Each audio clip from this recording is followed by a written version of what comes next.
pour calculer le déplacement horizontal au point B, donc maintenant il faut combiner le système avec la force unitaire avec le système avec le chargement initial. Nous avions complété la question précédente la colonne N. Maintenant on complète la colonne N1 qui correspond au système unitaire. Donc vous voyez, il suffit de remplacer par les valeurs, au dixième ça suffit, en marquant bien évidemment le signe quand c'est comprimé, c'est négatif, quand c'est étendu, c'est positif. Ensuite on met les longueurs des barres en mètres. Alors pour les barres horizontales et verticales, pas de problème, on regarde la cotation. Si c'est une barre oblique, eh bien on applique le théorème de Pythagore. L'hypoténuse au carré est égale au côté adjacent au carré plus le côté opposé au carré.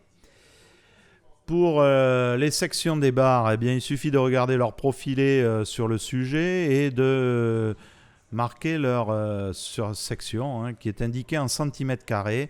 La différence, donc, il faut le mettre en mètres carrés de façon à ce que ce soit compatible avec les longueurs en mètres. Alors pour cela, eh bien, on sait qu'un centimètre fait 10 moins 2 mètres. Donc au carré, ça fait 10 moins 4. Donc voilà, eh bien, si je prends par exemple la section de la barre AB, elle fait 16,4 cm². Donc 16,4 10 moins 4, eh bien, ça me fait 1,64 10 moins 3. Alors pourquoi 1,64 ? Eh bien parce que vous voyez, j'ai mis des nombres tous avec un seul chiffre avant la virgule. Bon, après, c'est pas bien important. L'important, après, ça sera de faire l'opération. Alors, pour calculer delta B dans la dernière colonne, eh bien, il faut appliquer les intégrales de Moore. Alors, pour impliquer les intégrales de Moore, on regarde le document annexe qui est donné dans le sujet et on sait donc que toutes les barres sont comprimées ou tendues et donc on diagramme de forme rectangulaire. Donc, quand on combine le système unitaire avec le chargement initial, les diagrammes sont tous de toute façon rectangulaires. Donc, si on combine rectangle et rectangle, eh bien, on voit la formule ici, que c'est le grand M multiplié par petit m, c'est-à-dire la valeur des deux efforts normaux dans les deux systèmes. Le tout doit être multiplié, vous voyez, c'est marqué ici, par L et divisé par EI. Alors attention, ce n'est pas précisé ici. EI, ce sont pour les moments fléchissants. Nous, ce sont des efforts normaux, donc c'est E fois A, c'est la différence. Donc il faut multiplier M fois petit m, multiplié par L et divisé par EA. On revient donc à notre tableau.